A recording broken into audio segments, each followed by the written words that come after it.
Yes. Premium Takes back in your life on a Friday afternoon. I'm joined by my co-host Adam Costas. What's up, Adam? Hopefully your week has been good. We're gonna throw our fours up like always for our man Jeffrey T. Always looking down and watching us, and he's always here. He's always here with us, watching and Oh, having a good there's not a time. day that goes by that don't reference his name Absolutely. in some conversation. So Absolutely, crazy. absolutely. Our homie Mac, it's his birthday weekend, so he's out with his family, Right. his friends. He's He ain't gonna be celebrating. hanging out with us people. Absolutely. So we want to wish our homie Mac, our co-partner in crime here on Premium Takes, a happy birthday weekend, and hopefully he'll be back with us Happy next week. birthday, As Mac. Adam is actually having some homies he's gonna be reminiscing with, and some high school Yes. friends that he hasn't been with for seen for a while, but not been with. Well, Pause. these are listen. First off, it's a guy's weekend, bros Very nice. weekend, if you want to call it. And I've known these guys since I was like 8. So Love it. longest standing relationship in terms of friendships I've had. So we, even my mom was like, excited. I was like, I'm going to miss your birthday. She's like, I don't care. You're going to see your friends. So that's what really matters. And you're like, all right, well, that makes sense. It's like, we don't have, it's hard to have friends that long and stay with you that long. So we're trying to keep it alive as long as we're alive, as long as the lights are on. You gotta value those special kind of friendships, especially friendships that you had for many years. You guys grew up together. As life goes on, we get busy, we split apart. But those friendships is the friendships that when you guys do everybody finally gets back together. It's like yesterday. It's like you guys pick up where you guys last left off. And we've done it for this annual trip. I don't know how long we've done it. I love it. Probably 6-7 years now. I can't remember all the countless little trips we've done in between, so some of them where you're a little inebriated, and some of them where you're a little a little stoned, but that's all right. These things happen. So, but I'm just enjoying life, and I know it's going to be a different host situation next week where Mac's going to be here and with Zion, and so we'll eventually all three of us will get back together. The summertime, we got to let the boys, everybody get their time with friends and R&R, all that stuff. So, but we're here for you. We're going to keep rocking and rolling. Absolutely. I get a little personal time with Adam this week. I get a little personal time with Matt next week. Now, sounds inappropriate. That's okay. What's up, y'all? Thank you so much for being here. I will probably give you a call after the show. Hopefully, it's not too late or sometime tomorrow. I've been super busy today. Not really. Pause. That being said, though, why don't we just get to the topic of the main topic of the show? As you guys seen in the background, I am gonna take some time to cover UFC 303 that was this past weekend. Kind of walk through that in a little bit later on in the show. I am gonna give Adam a chance to kind of preview WWE, being that he is an avid WWE watcher, and big pay-per-view is right around the corner, I believe. So we do want to touch on that just a little bit. We are going to go into a deep dive, just basically an open conversation about the level of quarterback play in the NFL. I know Adam wants to touch a little bit about that as well. It wouldn't be a sports show if you don't at least mention a little bit. And I do want to get Adam's thoughts on the Lakers drafting Bronny James, even though he wasn't really ranked as a second-round pick. He usually would go undrafted if it wasn't for his last name. But just reuniting with his father at the Lakers, we want to touch on that a little bit. And then obviously, we talk about the Giants and forever on. But we were going to start the show off with Giants on Hard Knocks. I know it's not the regular Hard Knocks that we all love watching. It is kind of the off-season, kind of something a little bit different. HBO is really trying to take full advantage of Hard Knocks, having 3 different Hard Knocks now, off-season, in-season, and then the main Hard Knocks. Obviously, it's almost like beating a dead horse, talking about our thoughts on the Giants on this show because of the fact that we talked about them so much in the offseason, but then again, it is something that we are fans of. As you can see, my hat is still representative of the Giants, and it is something that I do want to touch on. It is something that it's fun to see good camera angles and good piece put together on the Giants. And this is only episode 1, and I know it is probably only going to get better. But that being said, what did you? We're gonna probably have a different open discussion about it. But I'll probably start with a question, Adam. Or what did you take out of the most about episode 1? And yeah, that's what you're welcome, Greenie. And what do you? Is it something that you kind of obviously you can have no feelings to it, but did you expect more? Is that what you expected? What was your overall thoughts? Just your overall opening statement on the pilot episode that was episode 1. Go Well, right Greeny, ahead. I agree with you, Greeny. Joe Shane, after watching Hard Knocks, is an idiot, and we will talk about it right now. Let's get it. But so what I thought was interesting was just it was just interesting because it's Hard Knocks. You get a little interest, but I see more drama with other teams. You know, our team is so cut up and buttoned up. I mean, Joe Shane, for literally 20 minutes of his time, where it felt like it was always referencing fucking peanut butter and jellies. Like, bro, we know. You're a fucking GM now. Tell me about the filet mignon you're eating. I don't care about the fucking Uncrustables or, oh, my wife begged me. Jelly sandwiches. I had them on the road. Who cares? Who gives a shit about that? I don't care about that. How you make our football team better? You know, just dumb shit like that. The things that didn't make sense to me that he would say, that would come out of this man's mouth. You're like, I understand the cameras are there, but God, you're cringeworthy listening to it. We'll get to the big quote right now. The one where he's talking about, man, Patrick Mahomes can't play behind this line. First off, get Patrick Mahomes' name out your motherfucking mouth, okay? Because Patrick Mahomes could play behind this line. What you didn't say to the camera was, man, Tyrod Taylor played just as good, if not better, than the two other quarterbacks that played behind this line. But no, what you said is he has 3 serious neck injuries. So you acknowledge the fact that he had, not neck injury, 3 serious injuries. So you acknowledge the fact that he had injuries. But yet you don't your plan is to go after the offseason to block him, but no plan on the investment. You just talked about history and about running backs falling off a cliff and not paying guys that are injured. Well, guess what? You paid a quarterback that's injured. Oh, and here's another thing that gets on my damn nerves that you said, Joe Shane. Why on earth in year 6 are you still wondering if Daniel Jones is the guy? Why in year 6 is that your message to the fans? We don't know if he's the guy. We got to find out if he's the guy or not, or we have to move on, or is he the guy for the next 10 years? You don't pay somebody on that. You don't do it. If you didn't think he was going to be the man, you don't just pay him the money and then hope that he's the man. They didn't pay Peyton Manning to hope that he was the man. They paid him because he was the man. They didn't pay Drew Brees because they thought he was the man. He was the man. Okay? They didn't pay all some of these guys like Josh Allen and Justin Herbert. These guys have produced and done it. So they're paying them on what they know they're going to get out of this guy. You don't even know this guy is going to be your quarterback in the next decade or whatever the case may be, which it never happens anymore because half his career is over. All right? You still don't know that this is going to be your guy. This is the year for him. This is it. Are you kidding me? You're supposed to be an evaluator talent. You know what that tells me? It tells me you don't want to be wrong, and you rather fall on this hill and have him fail than admit that you were wrong about Daniel Jones. That's what it tells me. That's one thing I wanted to point on too. Let's touch on that subject because it almost like watching the episode, and obviously Joe Shane has a tough job. I wouldn't want his job, but at the end of the day, Adam said about a bunch of things that I do agree on, and I do want to get into it. At the end of the day, your job is to make this team better. Why is it? It almost felt like, and I do like him as a GM. I do want to point that out there. I think he is a good GM. I think once it's all said and done and his time is up in New York, hopefully he would have us having a winning record. Obviously, last year was a debacle. We'll see how this year goes. But that being said, I do want to touch on a few things. It almost seemed like he was kind of holding a grudge towards Barkley because he didn't sign that contract we wanted him to sign when we offered it him the first time. I don't understand how he looks at the stats and he looks at the data and he says all this thing about he's, the fall off for running backs at 27. Just the way that the NFL values running backs is almost disgusting to me. But yet you have a guy that has multiple injuries, almost an injury every single one of his careers, that you guys go and pay $40 million and you have no problem doing that, knowing that this guy is coming off injury-plagued career. And then what does he do? Guess what? He gets fucking injured.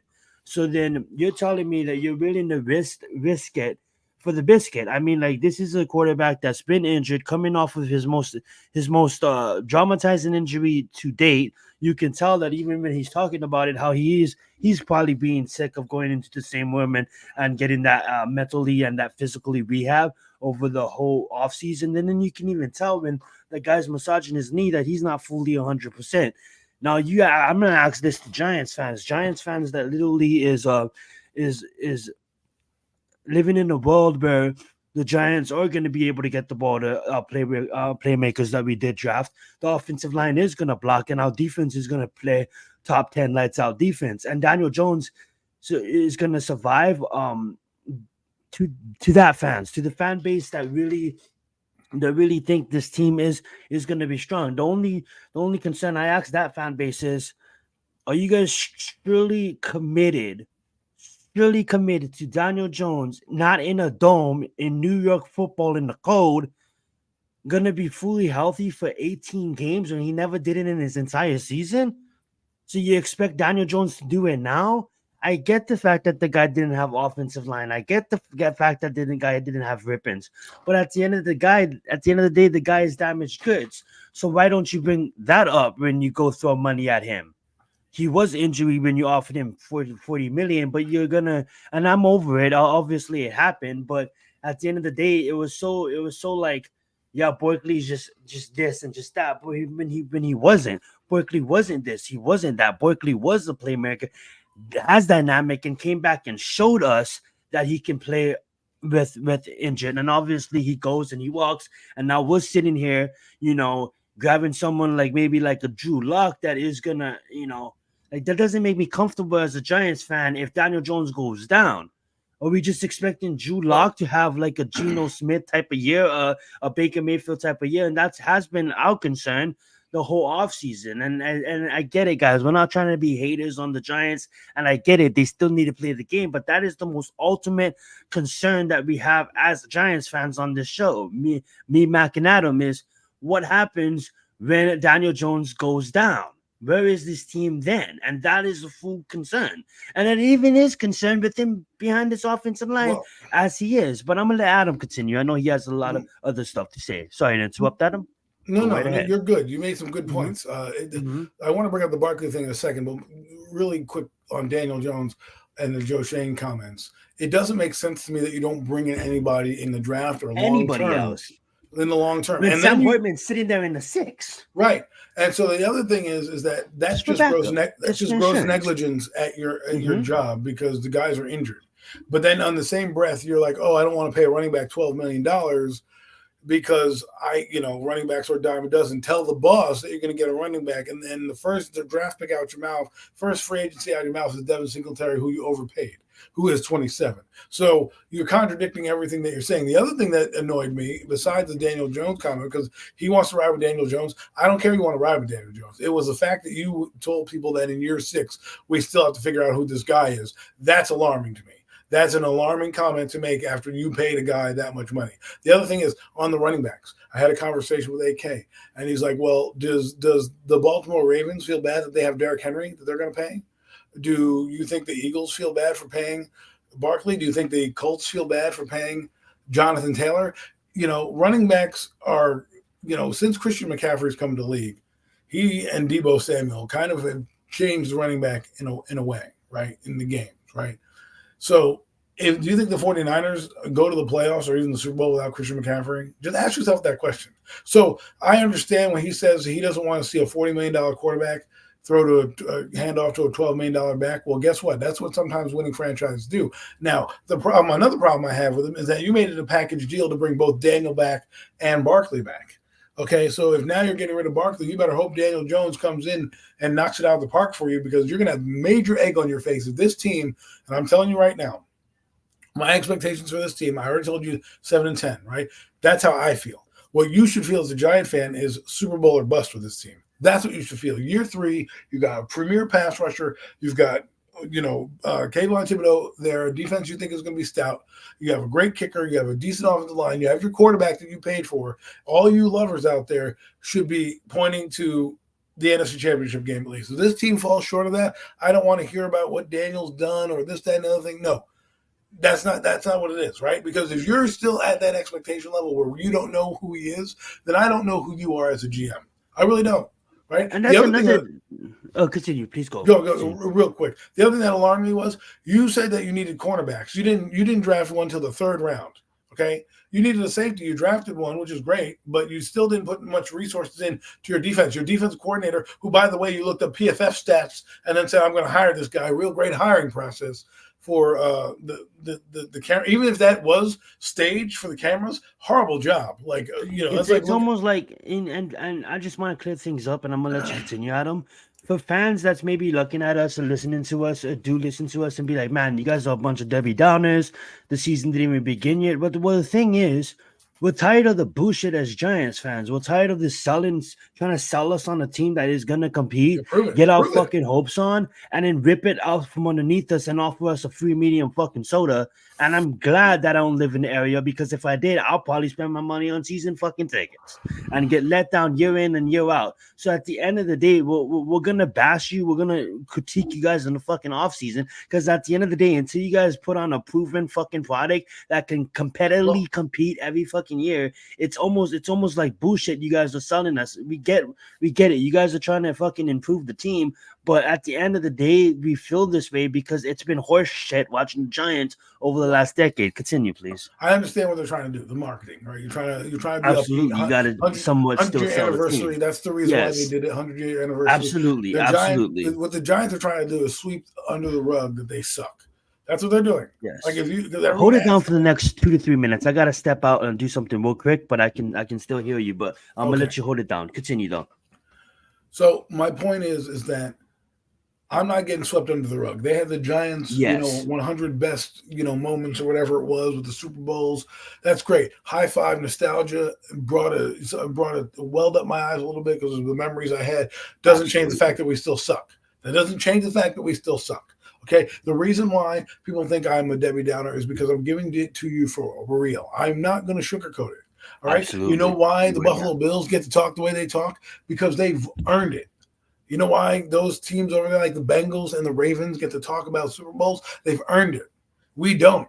We talk a big game. We prop up a quarterback who's done nothing, but yet shit on other quarterbacks across the league who've done far more than our quarterback. Yet we do that. Like, to me as a Giant fan, I'm sifting through the bullshit that is the bullshit. And I'm just trying to give you a conversation about what I'm seeing. I'm just being a straight shooter. I'm going to give credit where credit's due, and I'm going to take it away when it doesn't need to be. I'm also giving you a bit of a content creator spin on it too, where I can't be always a homer for the Giants. I have to be an even playing field. Do I get excited sometimes? And it may seem like I like the Panthers or this, that, and other thing. I get excited for players, the whole process. I love the game of football. But the reason why I'm so hard on my team is because they're my team. I have expectation levels of this team they haven't met by any standard of the imagination. Just because you bring out Hard Knocks and want to run out a 100-yard thing doesn't give up the fact that this team had drama from day one of the season ending. From the coaches being fired, who, by the way, still don't like the coach, right? We found out that Mike Kafka stayed here, even though he didn't want to stay here, right? So they paid him more money. Now he ain't got a job. They don't know what the fuck his role is. I mean, we still got all that.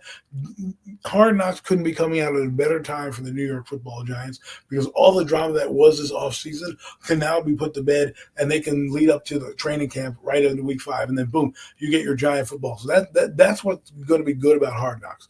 What's not going to be good is it's a puff piece. They edited it out. We know what they're doing. But to me right now, the grand scheme of things, this team has no rudder. It's a rudderless team in my eyes. After listening to Joe Shane, if that's what you put on for the cameras, then I feel bad what happens without the cameras. Because to me, he came off looking like a dork. He's grab assing and high fiving at the Senior Bowl, yucking it up, right? They asked, and here's a question that was brought up. They said, "What identity do the Giants have?" And I've been bringing that identity shit up for months, and people looked at me like I had 5 heads. And then it comes up. It comes up right now. It comes up right here, right now. What's our identity going to be? Like, bro, I've been asking you what the identity of this team is going to be. You know what the identity of the New York Football Giants was? It was hard-nosed defense. It was running the football. It was smash-mouth football. Those are adjectives that you can describe the team at. That was their identity. punch you in the mouth. The Giants have no identity right now. And it doesn't have to be with the fucking offense. The offense, what your identity is you want to be Eric Coryell. Well, you're not going to be Eric Coryell. Listen, I don't care what you say about Daniel Jones, love him or hate him. It's not about him throwing the ball downfield. He doesn't process well. So I don't think you're going to see them throw the ball exceptionally well downfield. Let's get into that conversation because that's one thing that I did want to make clear. Like, I think the kid has the ability, he can throw the ball in tight windows. Yeah, he can play quarterback. He can play quarterback in the NFL. Thank you, Adam. But the thing is, what knocks me about Daniel Jones is not his physicality. The guy's physical. The guy's tough. It's the mental that holds him back from really producing at the level you need to produce in this league to win a championship. That is the goal, right? Ain't that the goal, Adam, to win championships in this league? Well, no. Hold on. Okay, you're supposed to be the best at your position and win championships. Because you know why I don't want to hear about – yes, you're right. The goal is to win championships. Mm-hmm. But the more guys like Daniel Jones that win championships, the more that these people who don't understand the quarterback position are going to prop up guys saying, well, see, you won a championship with Daniel Jones. No, you want greatness. I didn't fall in love with the game. I didn't fall in love with Joe Schmo Montana. I fell in love with Joe Montana. I fell in love with fucking no homo, like Peyton Manning and those guys, quarterbacks that ruled. When I was growing up, I had Troy Aikman, Steve Young, Dan Marino, John Elway, big names that were captivating audiences. What do I got now, right? I mean, the Giants have gone through shitty quarterback history. They've had two great quarterbacks in their history, and those two great quarterbacks have won them Super Bowls. Eli Manning and Phil Simms. Other than that, you've got Scott Bruner. You've got fucking Jeff Hostetler. You have Dave Brown, Ken Graham, Danny Cannell. All those guys. Up until I didn't see a good quarterback, folks, till 1999 when Kerry Collins came in. And he was the first overall pick in 1995. And he got shifted out of Carolina, and he came back. So, yeah, I understand what it takes for this team to be a quarterback. So I'm looking at a guy, and I just see a guy who, yes, he might have time, but he panics after his first read. That's just facts. That's nothing about it. And when you get into these games, when you play the Browns and the Bengals and the Ravens, you're going to have to pass. You look at that game. Mahomes played a good game against the Ravens. When you look at that Ravens game in the playoffs, it wasn't Mahomes-esque type of game. They bottled him up for the most part. Mahomes overcame it because he's that magical, right, and that special of an athlete. But if you watch what they did, he didn't torch them for 40 touchdowns and all that stuff. So now you're going to tell me Daniel Jones is far less the athlete that Mahomes is, who relies on his legs and is now reluctant to run. You're telling me now he's going to elevate? All I'm saying is, getting back to Hard Knocks and to land this plane, is that this team identity is lost because they don't have an identity at quarterback. They don't have a guy they can really, truly hang their hat on and say, this is our guy. When you're sitting there at year 6, still wondering and having question marks by you, those are his words, not mine. Not mine. Your GM, the fearless GM that everyone wants and is saying is doing a good job, right? Didn't get any real defensive players for his defensive coordinator. Is backing a guy who's injury prone, right? Gave him millions of dollars and gave him $1 million not knowing if he was the guy. And then shipped away his best player to say, I don't pay running backs, then went out and overspent for a running back. Like the roster building to me. And then, he said a bunch of practice squad players. Guess what, Joe Shane? That's on you, homeboy. You're the GM. If there are practice squad level players on this team, guess what? That's on you to find good players. So if you're saying, oh, no one can practice behind that line, well, then maybe you should have thought of that. Maybe you shouldn't have got rid of Tyree Phillips halfway through the season, early on in the season. People don't talk about that. These are the things that make or break you as a GM. Not sitting there pandering to the cameras, dropping F-bombs, saying Mahomes can't do this and that, when you clearly know that's a false statement to begin with. We know how good Mahomes is, and he can perform behind the line. We saw him get to the Super Bowl with the line against a vaunted, people don't realize that, vaunted Tampa Bay defense, okay? If he plays any Joe Schmo defense, he's winning that Super Bowl.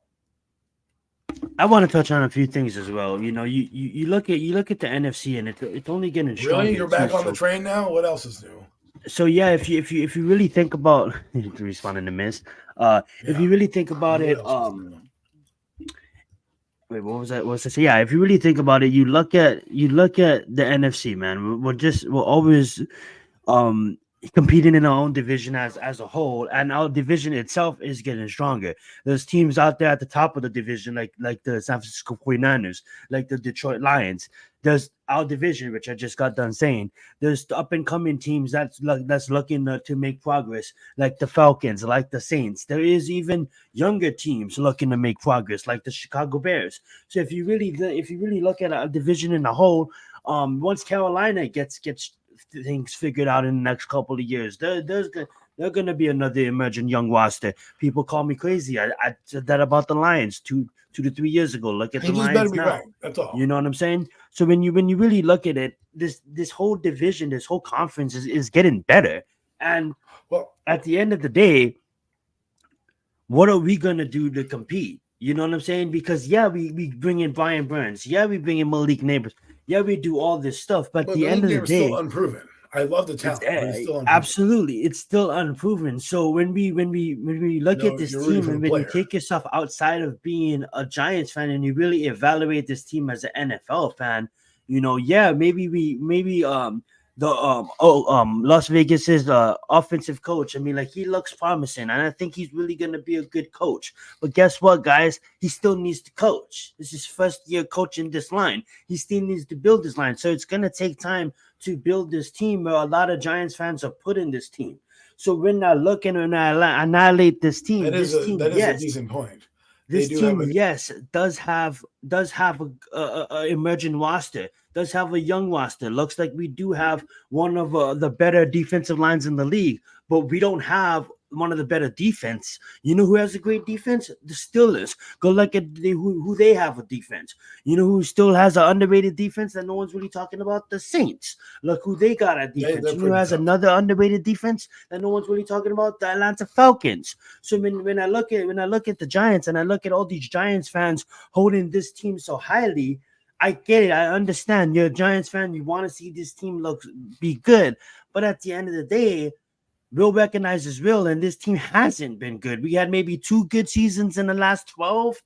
Well, I'm giving this team 7 wins max. I think that's absolutely. And you know why that is? Is because the schedule last year was tough as fuck, and we didn't make it through. We didn't play like people want to. Joe Shane wants to paint it like, oh yeah, he didn't play with Waller, Barkley, whatever. Fine. I don't really care, right? I don't really give a shit. Mm-hmm. The point is, you didn't rise to the occasion against those teams. And guess what? We're playing those type of caliber defenses from basically week 3 on. And don't think that we're playing teams, Adam, that's literally gonna go be trying to compete for a Super Bowl, but we're still trying to fix our line. Right, exactly. We're magically gonna be competing with these teams. That's no, I'm not saying we. Not you. I'm not talking about you. I'm just talking about Giants fans in general. Like, how are we magically going to be competing with teams that's literally trying to compete for a Super Bowl when we're just trying to fix our fucking O-line to block? Well, we're magically going to be in these games against these top high-level teams. That's my problem with some of these Giants fans. Let me ask you this. Let me ask you this question. Continue. Yes. Do you think the Giants have to play perfect games against everybody to win, or do you think they have the leeway because of the talent that they can overcome? I think the Giants are going to have to add a little bit of luck to win some of these games. Okay, so my point is that doesn't happen every year. The ball doesn't always bounce your way. I get it. Pause, Adam. Look at the Vikings 2 years ago when everything just bounced their way. What happened when they got in the playoffs? They got exposed by a lesser team, which was the Giants. Exactly. So, continue. But they won, and it showed. You're going to win games with defense, but the Giants. And wait, hold up, real fast. And everybody just, I'm sorry, Giants fans are not going to like this statement, but everybody just wants to talk shit about the Eagles and how they choked. You know how much injuries the Eagles had last year? They got hurt at the right time. The Eagles are, anybody who dismisses the Eagles is crazy. Anybody who dismisses the Cowboys is crazy, because at the end of the day, yes, they're probably going to choke in the playoffs, but these are still top teams that we have to play 2 times a year. And we're just dismissing them. I don't understand that as Giants fans. Let me tell you a story. So yes, this is part of the fan base and whatnot and what's going on, right? Fan how you want to fan. I don't care. Don't tell me how I'm going to fan. That's what gets on my nerves, okay? Like, for example, I had friends think that I wasn't going to assimilate with Eagle fans because all I wanted to do was fight. I'm over that fighting stage. I don't want to have those confrontations anymore. I used to be that kind of guy and talk shit even when I'm losing. Now I'm more humble. I just want to have a conversation, let it flow. Because at the end of the day, I'm an NFL fan. You're an NFL fan. You can talk shit on game day, but we're not trying. Sometimes we take it too far, right? And I think sometimes when you put that passion and bleed that blue, you don't see certain things because the passion is there, right? And I want to be honest, like, it's not that I don't love the Giants. I told you, I'm critically hard about them because they should be a better franchise than they are. And clearly right now, I don't believe that they are on the level of the Cleveland Browns or even the Pittsburgh Steelers, who their goal is to not lose to the Giants because they're trying to get to the playoffs and the Super Bowl. That's what they're gearing up for.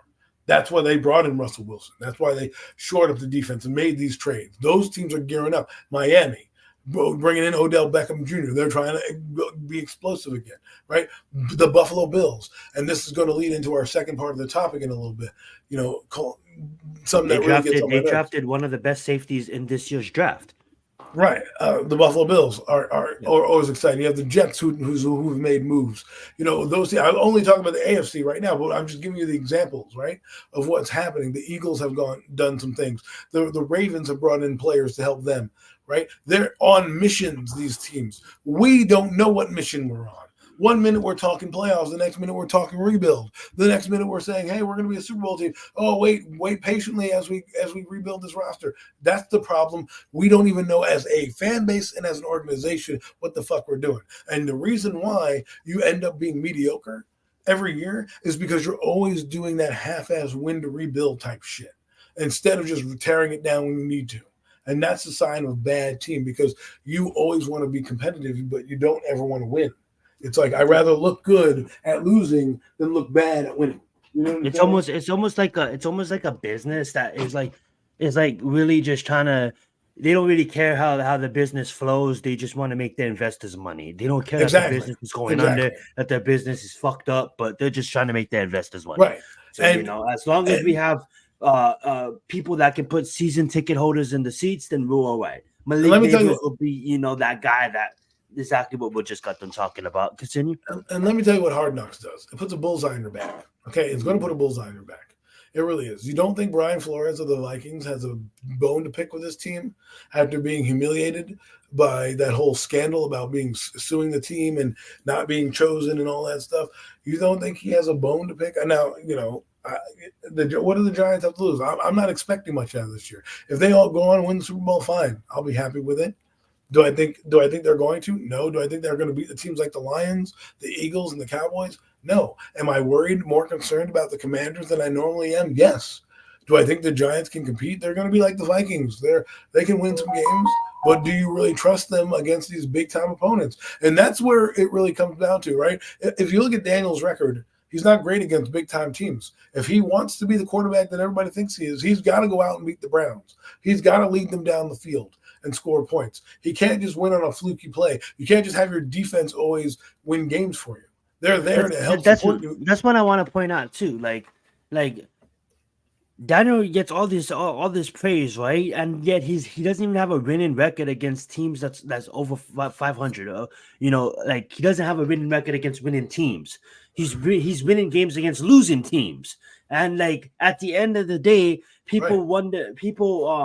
In the NFL community, talk shit about Trevor Lawrence when that guy literally had fucking superior numbers than Daniel Jones and has the same amount of playoff wins. So at the end of the day, and had Urban Meyer, one of the worst coaches in NFL history, in his first fucking season as a rookie.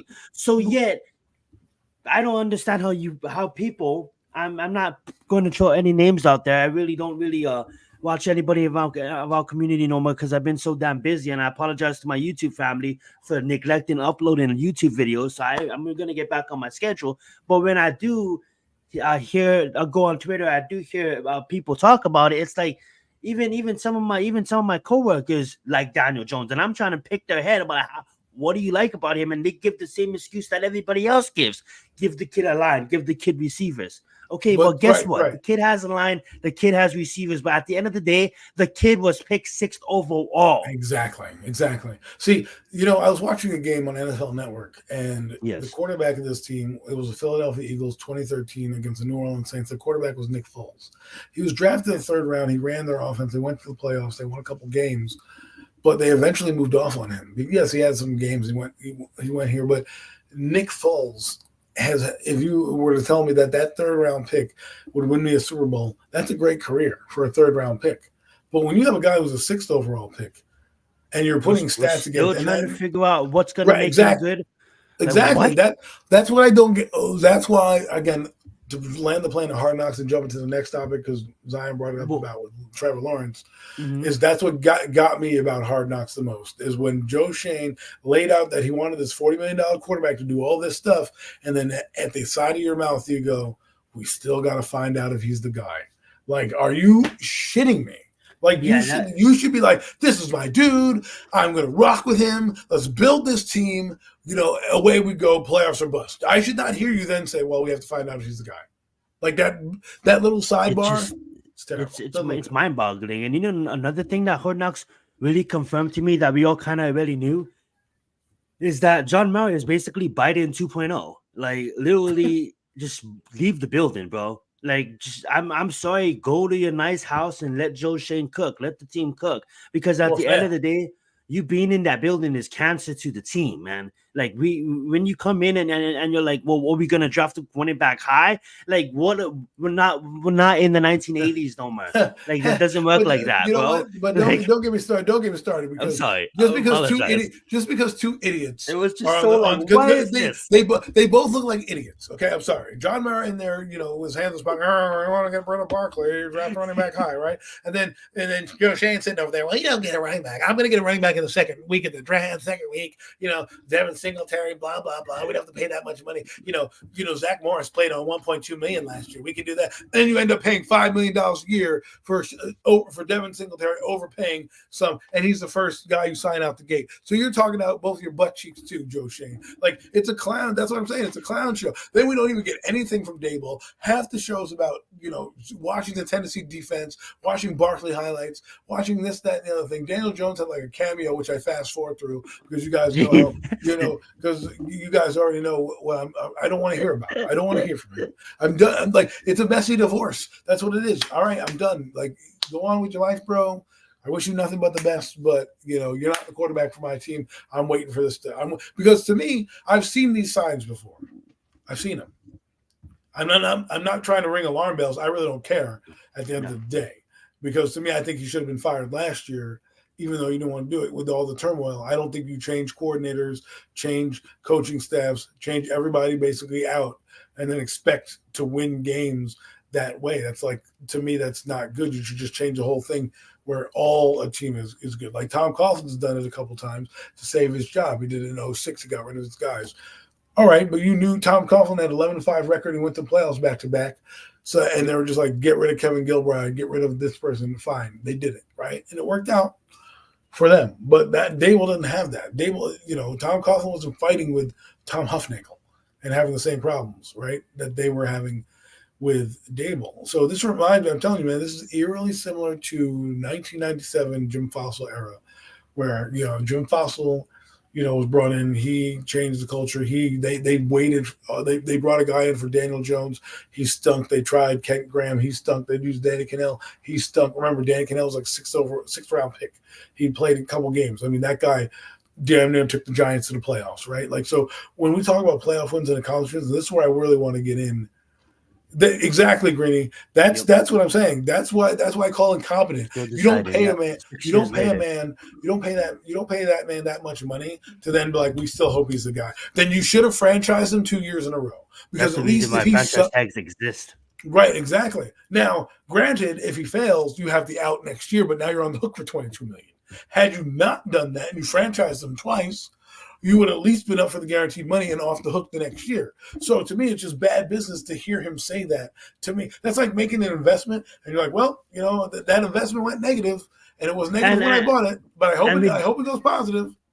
And we do need to move on from this, but I do want to But say yeah, this too. It's like if you did that, Berkeley wouldn't have gone to the ops, and it doesn't matter about what the stats say. It doesn't matter right, about what the stats say. There's something called special players, and right. Berkeley was a special Watch player, him go and out and have a we beast of let a him year this go. year. And absolutely, he's gonna have a good year because he's running behind a good O line. So Berkeley's gonna go off this year, and Giants fans, probably being Giants fans, will probably wish injury on him. I But don't let's talk about the understand that, but quarterbacks. let's go right ahead and move on. I'm gonna dip real fast. I'll be back in a minute. Adam, I'm gonna have you take it over. So something's been bothering me that has been brought up with a couple of friends that I'm talking to. We don't know the line of demarcation of what's good anymore. We really don't. There's no middle class of quarterbacks. There are some in the league, a couple here and there, but we lump a lot of guys in together, and there's no line. Everyone, you have to win a championship. You have to win a championship. Well, Dan Marino doesn't have a championship. Yeah, he went to one, but didn't have one. At the end of the day, you open his his trophy case. It has an AFC championship ring in it. And that's it. One, collecting dust from 1983. Okay. Do I take away how great he is because of that? Arguably, the guy who could probably throw for 80,000 yards in this era. No, Joe Montana played in an era where you got guys getting held left and right on his receiving core, but yet we don't value the quarterback the Mets in the same way building. anymore. We're no Mets. I think you're going to like this topic that we're into. You might have just come at the right time. Your radar went up. We Let's get talking it. quarterbacks, and he started getting in there. Happy Happy 4th of you too, my July to man. you. Hope you're safe and everything. Don't pull a JPP. Now, get back to what I was saying was a lot of guys are getting paid in the NFL, right? We want to measure greatness, and I'm here to ask the question: can we stop bashing guys and just appreciate who they are? Some of them, because I feel like we always talk about, like, for example, Josh Allen. Oh, he's one of the best quarterbacks in the league, hands down, bar none. Sure, has he not won? Thank you, no Mets. Has he not won a championship? Yeah. Well, who was in front of him? Patrick Mahomes, right? So I went through a list of quarterbacks throughout the Super Bowl. And I went through the Super Bowl eras, right, from 2000 basically all the way up.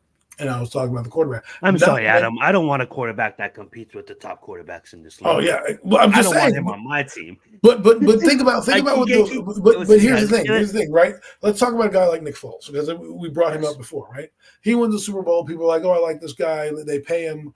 He goes nowhere with Jacksonville, right? He doesn't do anything in really St. Louis after he gets paid. He only won in the system as a backup quarterback. Now everyone's like, oh, you can always do that. That's an anomaly. The reason you get a franchise guy like a Josh Allen is because the Buffalo Bill fans wake up every morning on Sunday morning knowing they have a fucking chance. That's what they know. They know we don't need it to go perfect to have a fucking chance. We, as Giant fans, have to have it go perfect for our quarterback to do well. They don't need it to go perfect for them to win the game.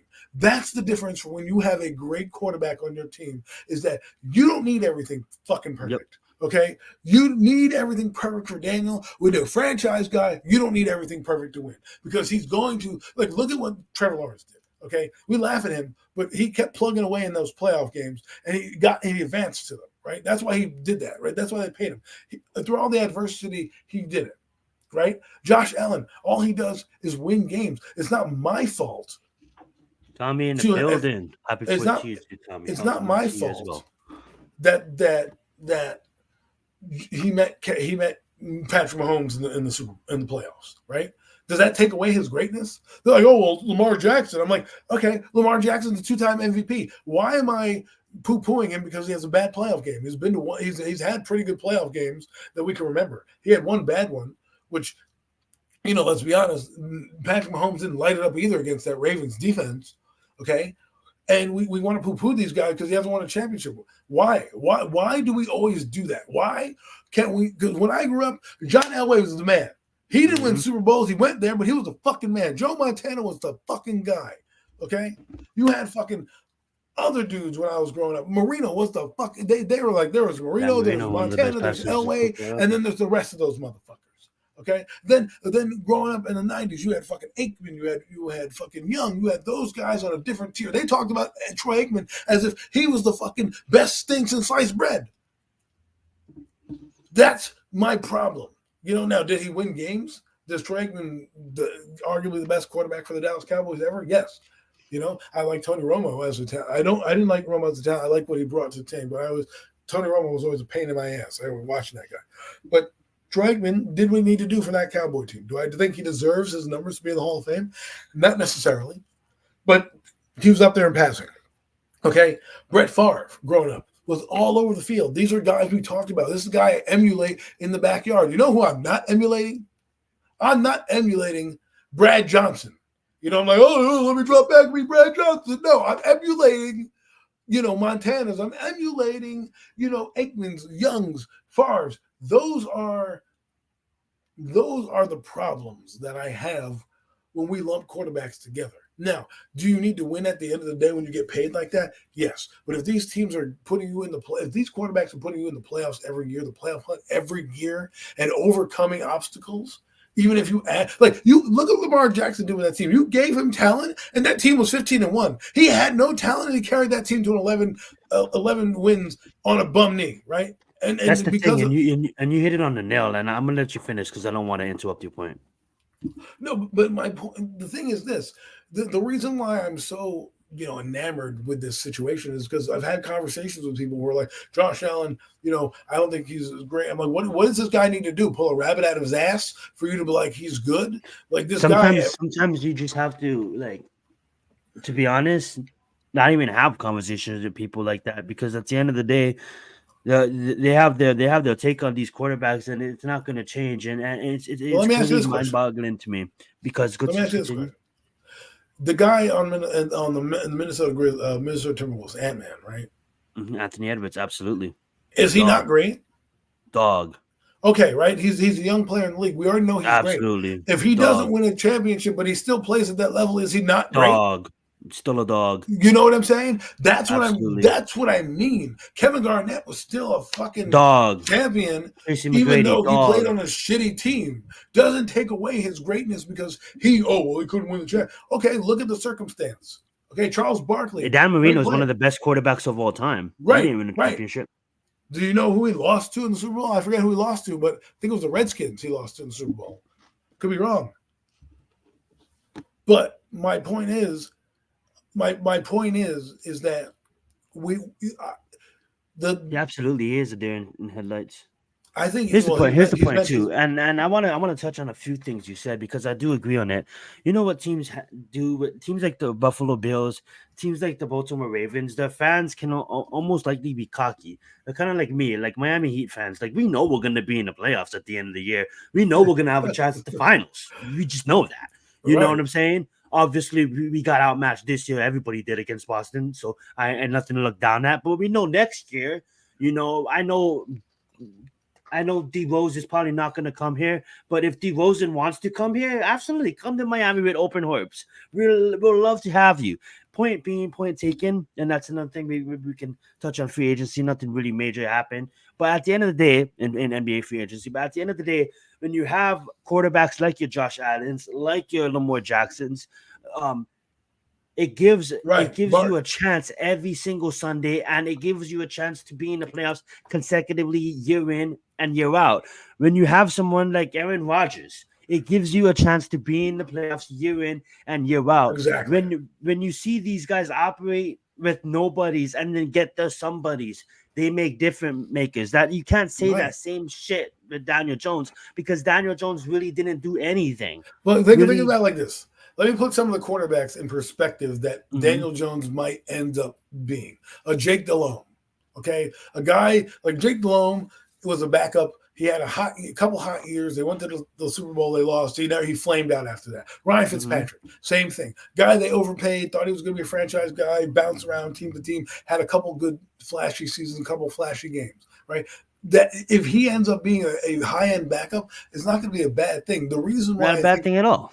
The reason why, you should look at guys and praise guys like Kirk Cousins and praise guys like Dak Prescott, even though they may hate him, is they're a 4th-round pick and they're throwing 4,000 yards a fucking season. We have a 6th overall pick, barely eclipsing 3,200 yards a season, and we're like, oh, that's great. Fuck the guy who came from the 3rd round, who was a lesser talent according to everybody in that draft, right? He was picked in the 3rd and 4th round. These guys are not high-end quarterbacks when you're picking those guys. You guys usually end up being busts. Those guys are outperforming their contracts. And Jake Delhomme probably is way better than Daniel Jones. But my point is he's going to be lumped in with those kind of, also ran quarterback like Dave Brown. Daniel Jones reminds me of a better version of Dave Brown. That's it. He does the same shit. Here's the thing, Adam, right? We as Giants fans, and me and you, we see that, right? But then you know what I don't understand is when we have maybe bad coaches or when we have bad offenses, we blame the coach, we blame the offense, right? Right. But then when other teams have worse coaches in Stanley, and we have a kid throwing 5,000 yards in his first season in Justin Herbert, and he finally gets a coach. Watch Justin Herbert rise to the occasion. What happened with Trevor Lawrence rise to the occasion when he kind of got a team underneath him, when he kind of got a coach. Trevor Lawrence has more years with over 20 touchdowns than Daniel Jones has in his career. Can we talk about that? So at the end of the day, there's so much misleading when people talk bad about Trevor Lawrence, when people talk bad about Justin Herbert, because of the fact that Justin Herbert had Stanley as his coach, and he still performed with wide receivers that was more injury plagued than the Giants. And we know how the Giants wide receivers are always injured. And yet we just dismiss the numbers that Justin Herbert puts up with a bad team. We can pull up the Goldilocks. We can pull up the Prince that was promised his numbers in Jacksonville, and I could hide his name and people will respect it. And once you show his name, people's like, "Ew, it's him." Look who just went to Atlanta. That can probably take Atlanta to the promised land. It's Kirk Cousins. But when you hide, when you look at his numbers, it's free, man. That's what I said before. That's what you said before, and that's why I'm echoing it. That is true, because you hide these quarterbacks' names. You just show these people these stats, and then it's like, oh yeah, that's good stats. And you reveal the name, they're like, ew, what? I don't understand that. It's just so. I just really don't understand it. So let me do an that experiment. Is true. Let me do an experiment for you, because I've done this before. I told you, if you were to take the name off a quarterback, what would it have, right? And what people don't get is that stat that you throw out there with Daniel Jones and Trevor Lawrence, that's a misleading stat, because they're playing 48 games. You need to do it season by season. If you were to put Trevor Lawrence's season by season stats up against Daniel Jones, there's no comparison. There's no comparison. Now, let me just read you a couple of. And some would say that Jacksonville had a worse team than the Giants, even though they had a good defense. They had worse offensive teams. You know what I'm saying? So let me just read you a couple of just overall totals, right? And again, this is not about bashing Daniel Jones. I could care less about the kid. It's like, how much that Barkley, real fast to get on Greeny's comment, how much Barkley in that one game actually helped Daniel Jones? Right. Yeah, people are totally forgetting that. So they act like we don't need him. Exactly. So I have 4,500 yards. Running back committee would be okay, but I have 4,500 yards. So right now I have 3 quarterbacks up. I'm not going to tell you their names. I'm going to give you their best season, or the. Let me give you the season, right? Okay. I'll reveal the first one, and then the next 2 I won't reveal. But Kirk Cousins, his season in 20. Let's read Kirk Cousins since 2019, since Daniel Jones entered the league. Okay, Kirk Cousins, who everybody laughs at, went to the Vikings, had 3,600 yards and 26 touchdowns in 2020, in 2019. In 2020, he had 4,200 yards and 35 touchdowns. In 2021, he had 4,200 yards and 33 touchdowns. In 2022, he had 4,500 yards and 29 touchdowns. Okay, and last year he played 8 games last year. Double the number that Daniel Jones had when he got his $40 million contract in touchdowns. And last year, mind you, he had 2,300 yards and 18 touchdowns. He didn't even play the full season yet. Okay, he blew out his Achilles and already had 18 touchdowns. The guy was on pace for 36 touchdowns and 4,600 yards. Okay, so I understand it. We want to talk bad about it. Let me read the next stat to you. This guy, his seasons, right, since 2019, he's had 4,900 yards, 30 touchdowns, 1,800 yards, 4,400 yards, 2,800 yards, 4,500 yards is his last. So this last season, this guy, particular quarterback, had 45,000 yards, 4,500 yards, 36 touchdowns, and 9 interceptions. Okay, people want to out this guy out the league. 36 touchdowns. He's done it twice. He's thrown for 30 touchdowns twice in his career already. Twice in his fucking career. Okay, that the other guy who is coming into his own as teams well. Would Greeny, but not to that money. No, nobody's probably signing Daniel Jones at all. If Joe Schoen were smart, he should have been let to test the market. That's what, if I was Joe Schoen, who you didn't take up his 5th-year option anyways, so you obviously didn't like him, so you couldn't just said test the market and have cojones. You didn't. You got I don't know. You drank the elixir at 1925 Drive, the DJ elixir, and you fell in full bloom love with the guy. You probably smelled the same rose that Dave Gettleman fucking smelled. At the Senior Bowl, And here we are, right? And so this is why we're having this that conversation. Quarterback you mentioned though, was that Ryan Tannehill? Oh, that was Dak Prescott. That was Dak Prescott. Gotcha. And Tua Tagovailoa. I was like, that couldn't be Ryan Tannehill. I don't think Ryan Tannehill threw 36 touchdowns. So you want me to get with the other quarterbacks that are shitty? Okay, I know Kyle Murray's probably going to be on that list as well. I'll bring up a couple of those guys in that middle tier, of quarterbacks. Okay, and I'll read you just random stats that they played. And you know what? I'll do last year's stats for Daniel because he played a full season. So we'll compare his highest season total with these gentlemen right here. Okay. He played 6 games. he played 6 games. He played, I don't even, how many games did fucking, I don't even know how many games Kirk played. Okay. So Tua Tagovailoa, who people hate, by the way, threw for 4,600 yards and 29 touchdowns. I'm just saying. And his worst season, he had 1,800 yards, but he didn't even start that year. Then the next year, he had 2,600 yards. You're like, oh, man, that's a shitty year. We might get rid of him. Then he threw for 3,500 yards and 25 touchdowns. And then he jumped up to 4,600 yards. So Ryan Tannehill, you want to look at his numbers? So guess what, Daniel? The question to that is, guess what? People want to say, like, well, he has Tyreek Hill, but guess what? You have Malik Neighbors. We want to see those kind of numbers, please. Exactly. I want to see you take that jump. Is it hard to ask that? Shut up, people like me and Adam. Shut us up. You'll love to be slapped in the face. Pause, but you get what I'm trying to say. Listen, in the face. If I'm wrong, I'm wrong. But absolutely. But the point is not trying to be got wrong. Outplayed by Tommy DeVito. Greeny? We're not. This is not a DJ bashing session. This is more of a middle of the road education type of quarterback session that we don't appreciate guys who have numbers like Baker Mayfield. I have his numbers up. Okay. There you go. Look what he did last. Okay, the year prior, he was an absolute disaster. Okay, but if you were to start him in 2018, he came in 2018. So let's put his numbers up next to season by season. 3,700 yards his first year and 27 touchdowns, more than DJ has ever had. 2019, he's had 22 touchdowns and 3,800 yards. Still, he threw for 21 touchdowns, but Eli Manning also threw for 21 interceptions as well one season. In 2020, he threw for 3,500 yards and 26 touchdowns. Already, his average is over 3,500 yards on average, right? 2021, I think he got banged up a little bit, so he didn't play a full season. He still threw for 3,000 yards and 17 touchdowns. They shipped him off to Carolina, where he was so-so. He had 1,300 yards and 800 yards of the Rams and looked almighty. And then they were like, you know what? Boom. You signed him. The Buccaneers got him. He threw for 4,000 yards, 28 touchdowns, and 10 interceptions. Okay, 4,000 yards.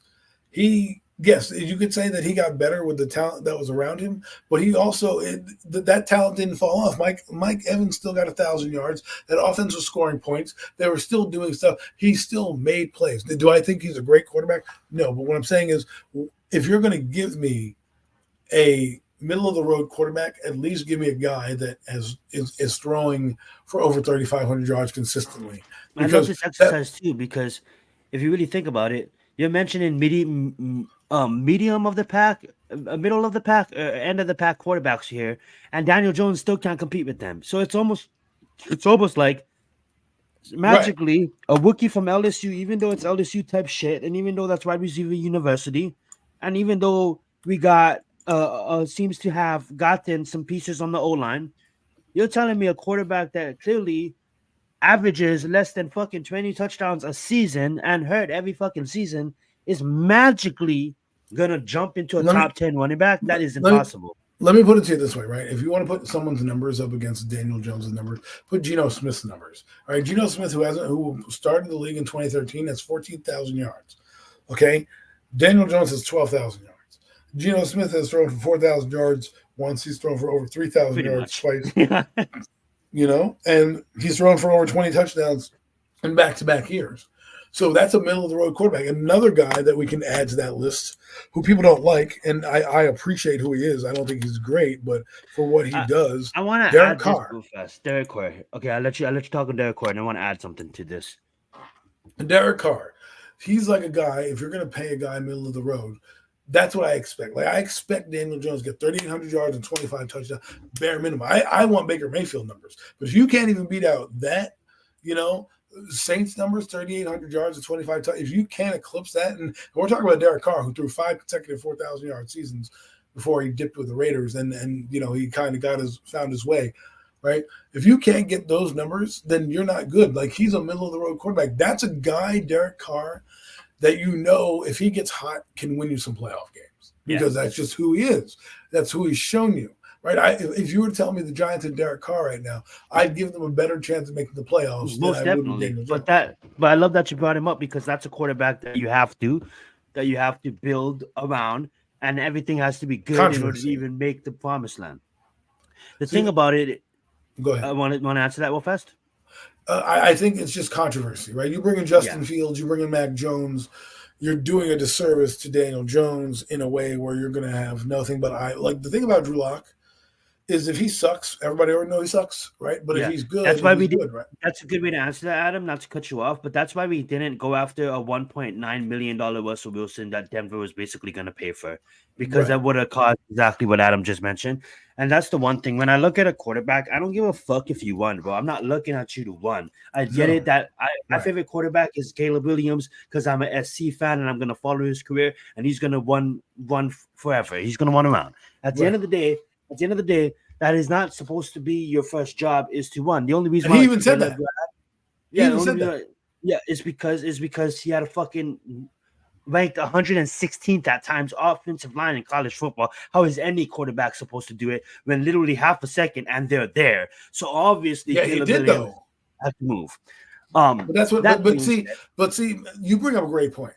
Because Caleb Williams in college, regardless of what you want to talk about, in college was under siege. He still made plays. His teams were still in games. He played big games. He made big moments, right? The game that he lost, the big game that we're talking about, it's not that he didn't play badly. His team just got outplayed.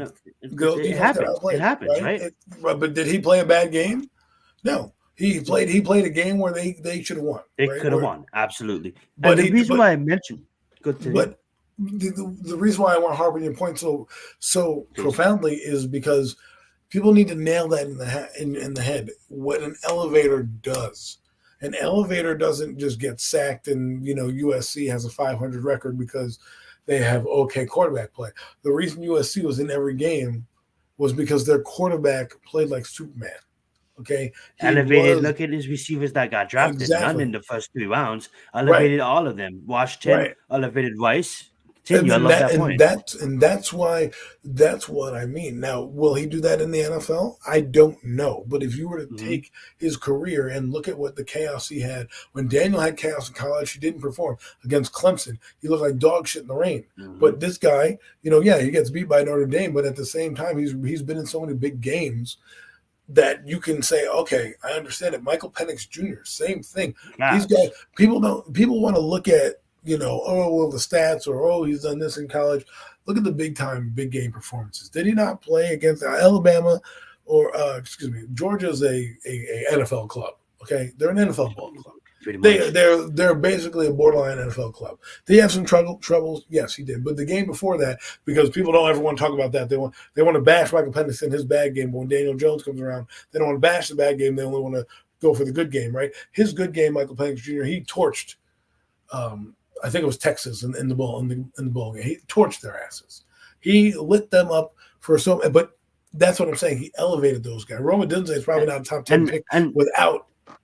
And that's the thing, right? It's like when I look at these quarterbacks, right? I look how they elevated the teams. Then I look at Daniel Jones, and I want to separate the running Daniel Jones from the throwing Daniel Jones. Yeah, when he's running, he's better, right? But the reason why I knock people like, say, Lamar Jackson is because, yes, he can run up and down all over the yard. But when it comes sometimes to his pass accuracy, sometimes it's not fully there. When you look at someone like who's another mobile quarterback, Hurts, when he can run up and down the field all he wants, but when it comes down to the deep ball accuracy, sometimes it's just not there, right? When you look at Daniel Jones, we gotta separate these quarterbacks in the way of their running ability and their passing ability. You know, we had quarterbacks like Michael Vick take this league by storm. We had quarterbacks like Cam Newton take this league by storm. We had quarterbacks like Vince Young, who used to move around, takes this league by storm. At the end of the day, yes, Daniel Jones may be high on the list on this side, on his mobile ability, but when it comes down to also his ability to process, his mental ability, the big component, mental is more than half the game.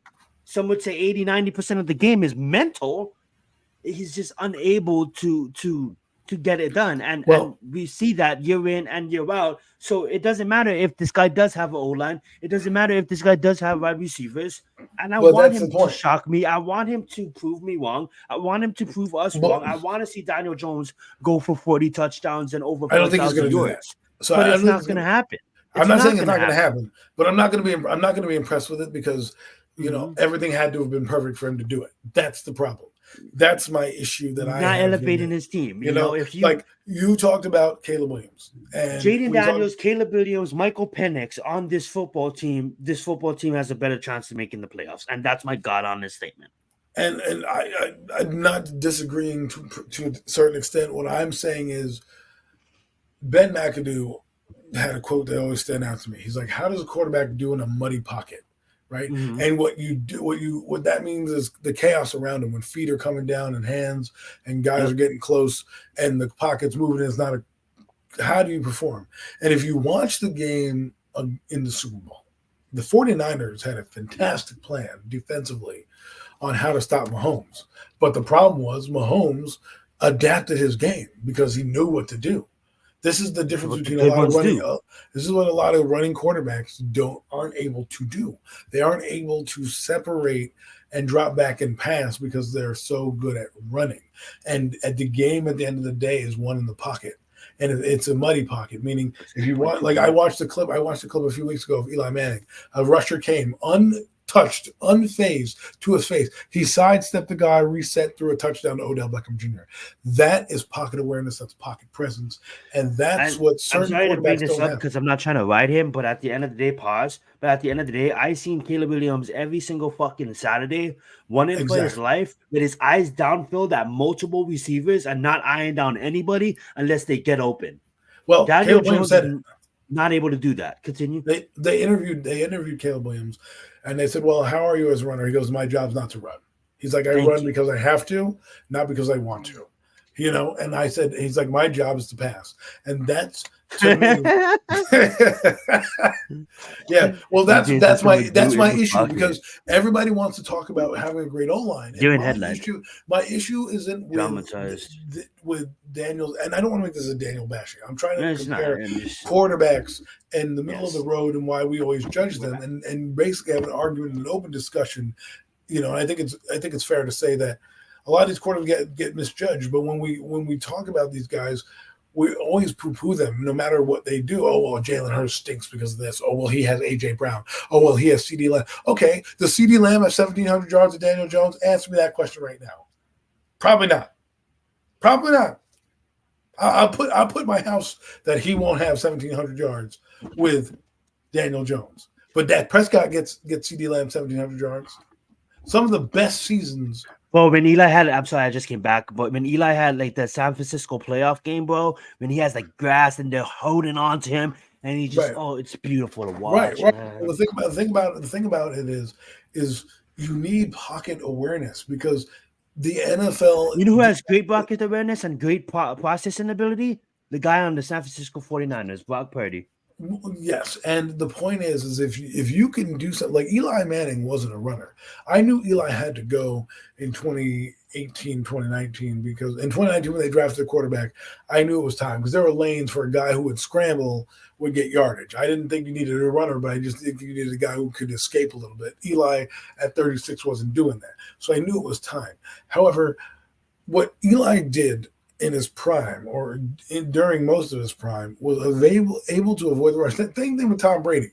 If you watch Tom Brady, He just kind of take a side step left, side step right, and then you have arm angles. One of the best guys in the league that you need to watch, that everyone needs to watch, is Matthew Stafford. You want to talk about a guy who throws a Thank ball? You for bringing his name up. Who throws a ball? People underrate this guy, and this is why he's in the Hall of Fame. Because that's why he goes to a team and wins a Super Bowl when a team can compete. He's a great quarterback. He elevated everybody, right? That's what happens. Larry Fitzgerald's a Hall of Fame receiver. True. He had two good quarterbacks. None of them are legendary. You have Kurt Warner, and then you had Carson Palmer. Everybody else, he was good. He was going to get 1,000 yards. We didn't really win much. You know what I mean? Terrell Owens bounced around. It wasn't until he really was on the Cowboys and the Eagles where they gave him the recognition he deserved, right? He had recognition when he played with Jeff Garcia, but they didn't really do much in the 49ers. Jeff Garcia, right? So my point is that when you have a good quarterback and a very good quarterback, a guy that like Dak Prescott flirts with elite status. Like there's times where in games where he's looking like an elite like the best player in the league, literally. And like when people are talking about Daniel Jones beating these like lesser 300-yard opponents, I'm like, great. You know what Eli Manning would have thrown for against the Vikings? 500 yards. He would have broken a playoff record. He would have. You know what's funny, Adam? You know what's funny? Like it's just gonna continue breaking these records, right? So like, look what happens, right? These young quarterbacks come in, bro, and they just put up numbers, bro. It's been going on since Patrick Mahomes came through, and it's been going on probably a little bit before that. You look at Justin Herbert, 5,000 yards first season. You look what CJ Stroud's able to do. We're probably going to have 2 of the 6 this year quarterbacks impress. You look at next year, they're probably going to put up numbers, but yet we're still holding on. I'm not trying to bash Daniel Jones here, but we're still holding on. And someone like Eli, who literally had no fucking O-line his last 8 years, I'm exaggerated, the last 6 years, still put up better numbers than Daniel Jones. And I would say Eli, continue. Greeny makes a great point. The pre and post snap reads are some of the things that we don't talk about enough with Daniel Jones. We're too busy. See, the thing is, if you look at the adjectives and the things that you do, I'd rather have a guy like a Derek Carr than a Daniel Jones because I know Derek Carr can flirt with 30 touchdowns. I know that he's going to flirt with 4,000 yards. I know that I'm going to be in games and he can win me games. I don't need everything to be perfect. That's the thing that's what really people don't need to understand. Our offensive line, while it might be better and give up less sacks, let's say they give up 40 sacks as opposed to 80 sacks, which is great. That doesn't mean you have a great O-line if you give up 40 sacks. But the point is, if they give up those 40 sacks, will Daniel Jones be able to overcome some of the things that might come his way? Because we're playing big-time defenses. So they may not get sacks. They may get hurries. That's a bomb comment. I love that shit, Greeny. Good shit.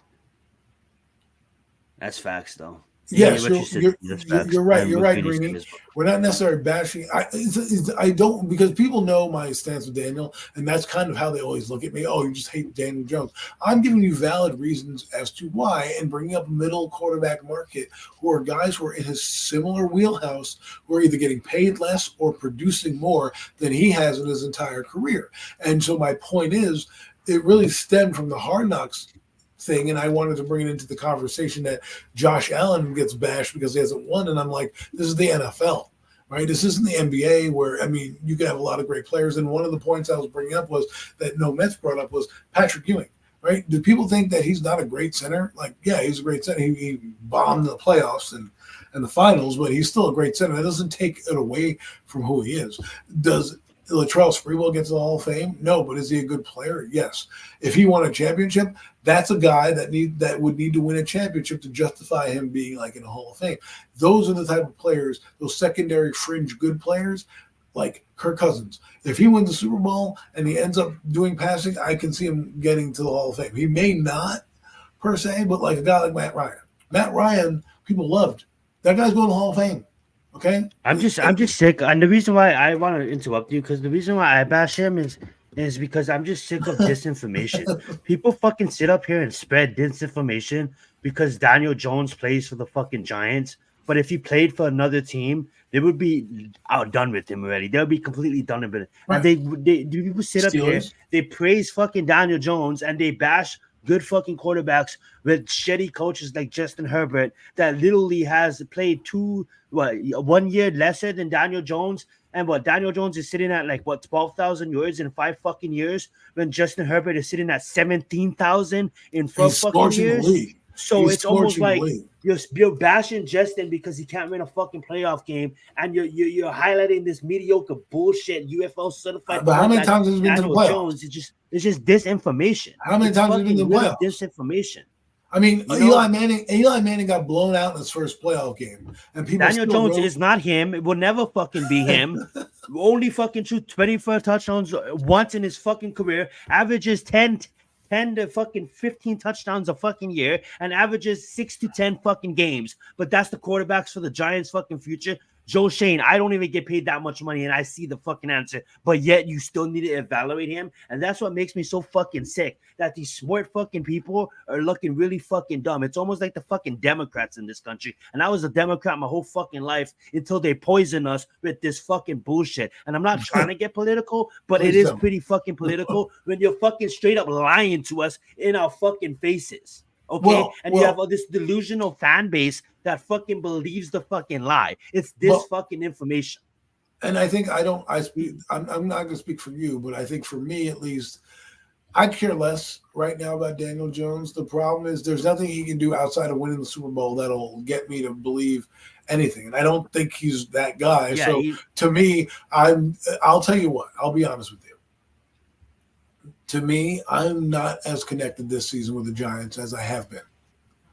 And the reason I'm not connected with the Giants, like I should be excited for Hard Knocks and all that. I'm just not. You know why? Because I'm taking a stance where I want good football. I don't need to, because when people tell me I need to root for somebody, watch the Bengals, I'll watch the Bears. I'll watch football. I love the Giants. I'll bleed giant blue. It's a choice to watch. It's a choice to watch them. And if they're not doing well, or I don't like a player, it doesn't mean it takes away from my fanhood. All I'm trying to articulate is, and I've seen guys, and I give guys like Dave Brown. They did the same thing with Dave Brown. They drafted Dave Brown in the supplemental draft in 1992. Kept him 6 years. You know why? Because they used a first round pick on him in the supplemental draft. Because they used a first-round pick on him in the supplemental draft. So the next year, they didn't have a first-round pick. And then in 1994, they decided they didn't want to keep Phil Simms, and they got this guy they spent highly resources on, and he's done some good things here, playing in the games here and there. And what does he do in 94? They go out and go 3-0, then they lose 7 straight, and they win 6 in a row, and they're like, oh, we're on our way. And then he was a bomb out. They fired 2 coaches because of him. They brought in Jim Fossil thinking that he could rectify the guy and revive the corpse. Dave Brown looked somewhat competent, blew out his elbow, and that was the end of him. And then we were looking for a quarterback till Kerry Collins. My only point is to end the play, to land the plane with the That's the best comment of the night. He says DJ's awareness in the pocket is like Joe Biden's awareness in the debate. Facts, bro. Stumbling all over the place. Oh boy, that's the best ever. We're gonna be canceled. I don't really care. But the point is that when the thing that gets me about Joe Shane is when you say those things on Hard Knocks and then you don't bring anybody of substance in. Like, I don't believe in Drew Lock, nor do I believe in Tommy DeVito. I'm more excited to see Drew Lock than Tommy DeVito. But again, the middle of the quarterback market, people tell me we couldn't do anything. You could have had Baker Mayfield for $3.5 million, and he could have done that, and we could have signed Baker Mayfield for a cheaper contract and had a better outcome. The point is that, one, we need to respect the middle of the road. We need to start respecting quarterbacks 6 through 10 more, right? Because if you're a top 10 quarterback, you're doing something right. We need to respect the fact that these guys, it's hard to win in the NFL, and even the great ones, have trouble. But the great ones make great players great. That's why. Adam, why we look at it like that is because it's like we're spoiled, but we see how easy Tom Brady makes it look. We see how easy Mahomes makes it look. You watch a skateboarder do a dolphin flip, you're like, dude, that looks easy. You go try to do a dolphin flip, you're like, fuck, this is hard. You know what I'm saying? We're so spoiled by these greatness quarterbacks repeating and three-peating and going up multiple Super Bowls and shit. But we really forget how hard it is and how much they actually work to get to that level. It's almost like we take it for granted. You know what I'm saying? But we do understand that there is only certain amount of special spots. Well, Patrick Mahomes, he's special. Continue, Adam. I think the problem is, and I agree with you to a certain point, is fantasy football has ruined it, Madden has ruined it, and the overall perception has ruined it. We don't make quarterbacks great anymore because the reason is they're one read guys and all this stuff. The art of quarterbacking is becoming less and less because what's happening now is guys can become system guys. You can take a guy, read a half field, like Daniel Jones only reads half the field. He doesn't need to worry about the other half per se, even though guys are running routes, because he's worried about what's in front of him. And when you have that and it's watered down, any Joe Schmo can play quarterback. But what we need to start to acknowledge is that Brock Purdy, everybody hates on Brock. What has that guy done? Like, oh, he's a 7th round pick and he's exceeding all expectations. And all because everybody hates on him because they judge him because he's in a bomb situation with his team. But at the end of the day, the guy still has to go out there and play fucking football and win fucking games. Right. You give Daniel Jones that team, he's not making the Super Bowl. Promise you that. But the problem is that Brock Purdy, people already have a perception. I think it's more they don't want to be wrong. So it's easier to bash somebody and not take accountability for being wrong than just saying, hey, you know what, Brock Purdy is actually better than we thought. And honestly, I think people are not realizing, and the real ones do. But I mean, like, Kyle Shanahan is from legacy, man. Like, his father was a legend. You know what I'm saying? So, like, he is football. So when you really think about it, like, the fact that he has Kyle Shanahan is such a plus for his career, and the fact that you have a GM that is really understanding on what the coach needs, it really is a great fit for Tom Brady, for Brock Purdy, because of the fact that, like, it is really Kyle out there on the field, but Brock Purdy just a body. I know that comes off a bit weird. You get what I'm saying, right? No, but what people are trying to do is they're trying to always emulate what the Tampa Bay Buccaneers did, what the Trent Dilfers of the world, of the Baltimore Ravens did, Nick Foles of the world, where they're just like, oh, we can prop this guy up and win, and we don't have to worry about it. Because what it is I'll tell you right now, winning is an addiction, is a crack addiction almost. I don't mean to harbor almost like fame. What I'm saying is like. Is you once you get a taste of it, all you want is that one hit. You don't care how you get it; you just want to get it. Once you're famous, you fall off. You try anything to go back up. Right, and so and then what happens is you lose sight of the longevity. When you get a great quarterback, like look at the Texans. I'll use them as an example. Right now, their confidence as a fan base is brimming because for the next decade, if this guy pans out, they're going to be fighting for AFC South titles and possibly Super Bowls. That's what they're going to be doing for the next 10 years. The Buffalo Bills have been one of the best franchises since 2019 because their quarterback is that good. This is the reason why I'm not a guy who wants to win one Super Bowl and then not win one for another 10 years. And I want to hold on to our trophies that we won like over a decade ago, and it's almost like laughing at the ops, right? So what's up, G Nation? Thank you so much for joining us tonight. We're laughing at the ops, like we're laughing at Buffalo because they went to first Super Bowls and couldn't capture it, right? And we're holding on to our fucking trophy that we won less than a decade ago, but yet Buffalo fans are like fucking chilling because they know they're gonna be in the playoffs year in and year out. You know what I'm saying? If you think about like Minnesota right now, right? Mm-hmm. They have a team that they're not necessarily confident in with their quarterback situation. Now, Sam Darnold's competent enough to win you games.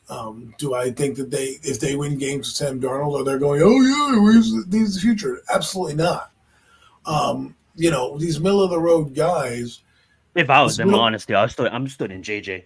Sam, take a bench. Get on the fucking bench, Sam. You sit down. Sit down, motherfucker. Sit down. But honestly, there's two philosophies. You know why I'm studying JJ? I don't think JJ is ready. I just think growing pains. He needs. I do. You know what? I don't. I rather let him learn and then let him. They're not in a position. They got the Green Bay Packers. They got the Detroit Lions. Let the season be over. Chicago Bears. Like go out there and let him fucking. I don't know. Throw him in the fire. If I was, this is how I would approach it. If I'm Kevin O'Connell, I'd say if we're not. Because honestly, I just want to give my opinion on this. The Vikings finished last. I have the Bears finishing above the Vikings. Right. So go out there and throw him to the fire. But I'll let you cook. Well, look, there's many different philosophies. I feel sometimes you got to sit. I don't think Sam Darnold is really winning you any games. You know what happens? I played a lot of Madden franchises. You know what happens if you get rid of Daniel Jones, and it's Madden, but also it's a simulation. I played over 42 fucking franchises this last Madden. Daniel Jones never gets picked up by anybody, and if he does, he's a second. But trust me, every other fucking quarterback that I'm not trying to fucking, look. Stop I'm making just me laugh. saying, like, Stop making me laugh. Look, the computer really does a good job. The point is when you have a great quarterback, we take it for granted, right? Like we throw a lot of the good players in the face of these quarterbacks, right? But you look at what Matthew Stafford did.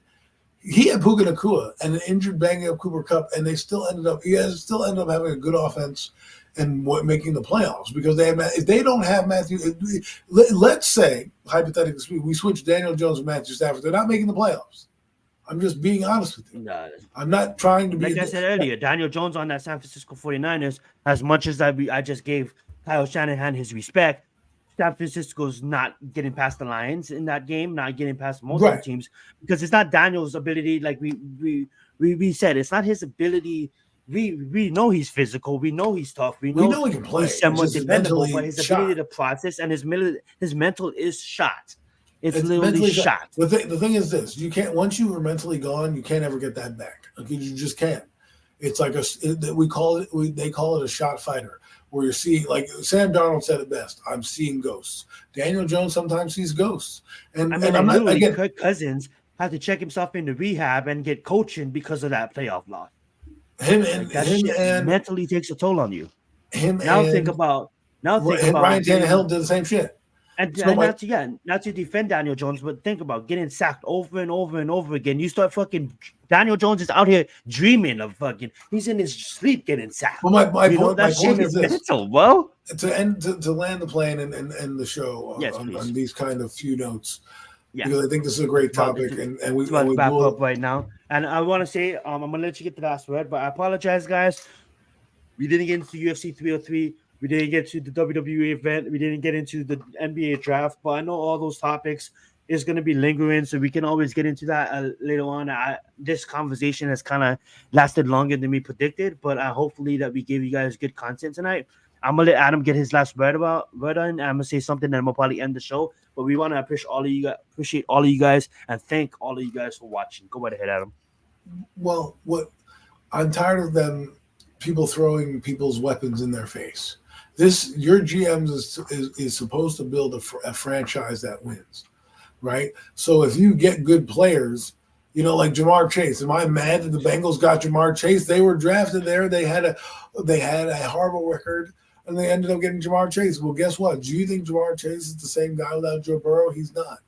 Definitely not. The team wasn't the same without Joe Burrow. They could say, well, Jake Browning threw for 300 yards. Well, that happens as the defenses are trying to figure you out. But it's at the end. But then also too, you think about who they have. Like they have two other studs. Maybe not as big as a stud, but they have two other studs that's taken away weapons, that's taken away coverage from Jamar Chase. So Jamar Chase can go out there and cook. They literally have two number ones and one B. You know what I'm saying? So it's almost like. And then you have Joe Burrow that's literally getting sacked 9 fucking times because of a bad O-line and still showing his ability to process fast, to move the ball down. Move. Joe Burrow started the season hurt and still played fucking better than some of these quarterbacks around the league. You know what I'm saying? And we bash him because, he has this guy, he has that guy. The thing is this. You can say all you want about it, but everyone sits there who's playing Madden, you can manipulate the team and the games however you want to play too. Okay, so I'm not going to hate a guy or a team if they bring him in, right? We all want that guy. Everybody wants. If you look at it, do you take away brownie points because Troy Aikman played with Michael Irving? Do you take away brownie points because Steve Young played with Jerry Rice? You know what I mean? Do you take away brownie points because Megatron played with Matthew Stafford or Randall Cunningham with Chris Carter? Like you can't do that. You know what you talked about? You talked about how good those guys were. Don't take away Michael's greatness because he had players around him. Right. You know what I mean? Just because these players are great and they have help to win championships, I cannot take away their greatness. Right? Josh Allen is a great player. Absolutely. He's probably one of the best quarterbacks of our era right now. The only guy better than him has won 3 Super Bowls, and I can't blame him for being one notch below that guy. Okay? I can't. That is true. And last thing, draft fucking status matters. If you get drafted 6th overall, play like a fucking 6th overall pick. That's what you want. Okay, if you were look at Jared Goff, first overall pick, he resurrected his career, right? But he's playing more along the lines of that first overall pick status than the guy that we thought he was. I think it does matter. You nailed something on the head that I want to repeat, and it will probably end the show. Is you brought up homie that plays for the Saints. I forget his name already. I apologize. Derek Carr, right? And we both agreed that Derek Carr needs a damn perfect team around him to make the promised land, right? Right. And because that kind of is similar with Daniel Jones. And I do want to point this out. You know, I hope, like, once again, I hope Daniel Jones has a good season. I hope he goes out there and he shows us why that all these people, including our management and our GM, shows us why he is that guy. But I really believe that even if he is that guy, we're not going to make the Super Bowl this year, and he is going to need a whole lot of more help, almost like Derek Carr. He's going to need a perfect team around him in order to make the promised land. And for me, getting drafted at 6, and literally we have to move heaven and earth to get you the fucking perfect team in order for we really can see you is really mind-boggling to me. And that's why I brought up the Democrats earlier, is because it's like, you're clearly lying to us, and you want us to believe the lies. So at the end of the day, I got suckered in over and over and over and over and over again over the past couple of years, and I'm still gonna ride and die Giants. And if you go 0-16, I'm still gonna be a fan of this team.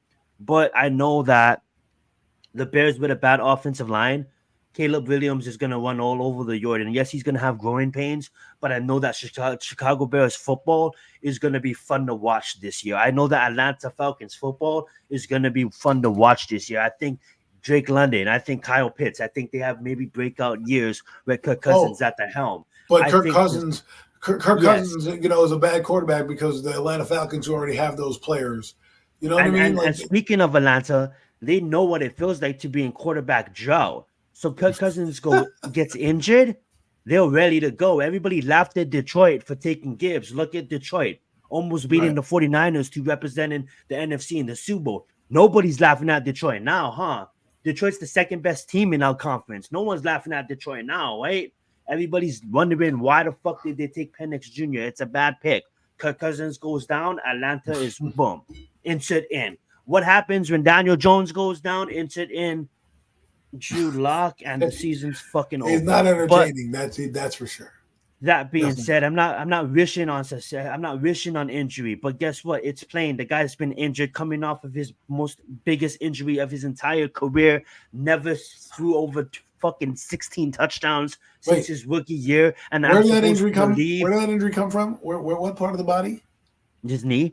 Didn't you just say that he's good at running? So do you think this will hinder him? Yeah, and yeah, exactly. And we're supposed to believe that this demigod in Malik Neighbors, which he is going to be a demigod, he is going to put up fucking numbers, is just going to magically turn this. Yeah, Malik Neighbors maybe wins us 2 more games, but at the end of the day, guys, the schedule is super hard. Daniel Jones is still a fucking captain, and at the end of the day, it's looking pretty fucking scary if he goes down. So that's what we're worried about. We want to end the show here. I'm going to let Adam give some shout-outs. What's he got going on in his channel? Anything last words you want to say before we wrap it up this evening?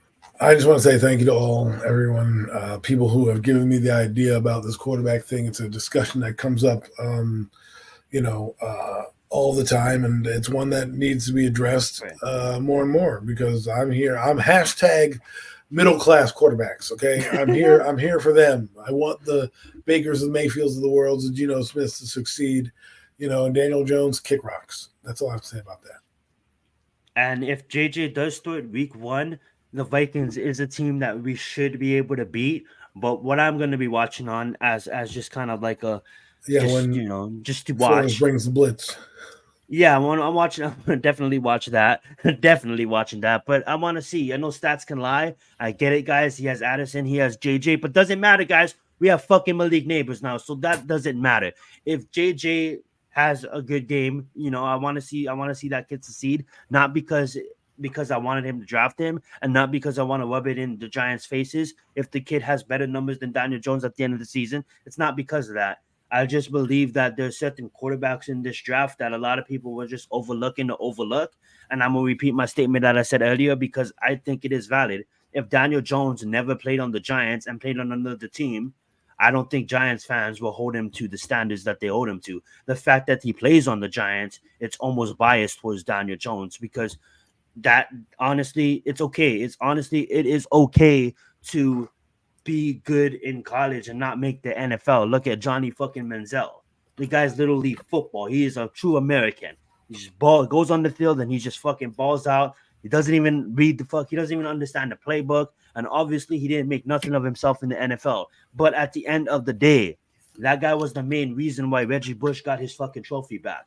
At the end of the day, he's real well respected in college sports. There's so much athletes that play college sports that don't play in the NFL that is still respected. At the end of the day, Daniel Jones, you got the chance to play in the NFL. You probably will be playing in the NFL as a backup, or hopefully, who knows what happens in the future. But at the end of the day, we know what we're gonna get with him, and it's just gonna be sometimes hard to watch this offense move without. I mean, like Malik Neighbors can literally throw the ball to him for 5 yards and he could run for 50, and that is gonna be fun to watch. And we know we're gonna get that, but we're talking about the hard, gritty fucking games against teams like the Browns, against teams like the Ravens, where you have to be fucking perfect to beat those fucking defenses. We're gonna see the same old Daniel Jones. That being said, we are gonna end the show.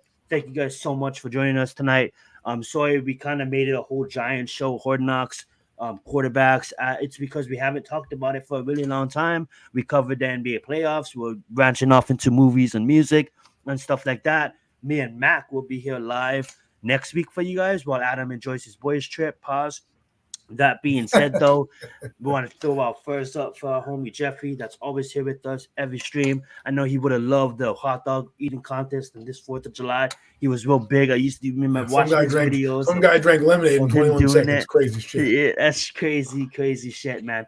And we always appreciate you guys holding on the chat. We had no Mets in the house. We had Greeny in the house. G Nation stopped in at one point. I believe he's probably still here. We had Miz pulling up. We had Raphael. We had Daniel popping in as always. And that being said, we want to bless you guys. You guys have an amazing evening, amazing weekend, man. Bless up and happy 4th of July weekend, man. God bless America, man. And that being said, we are out. Bless up, guys. Peace.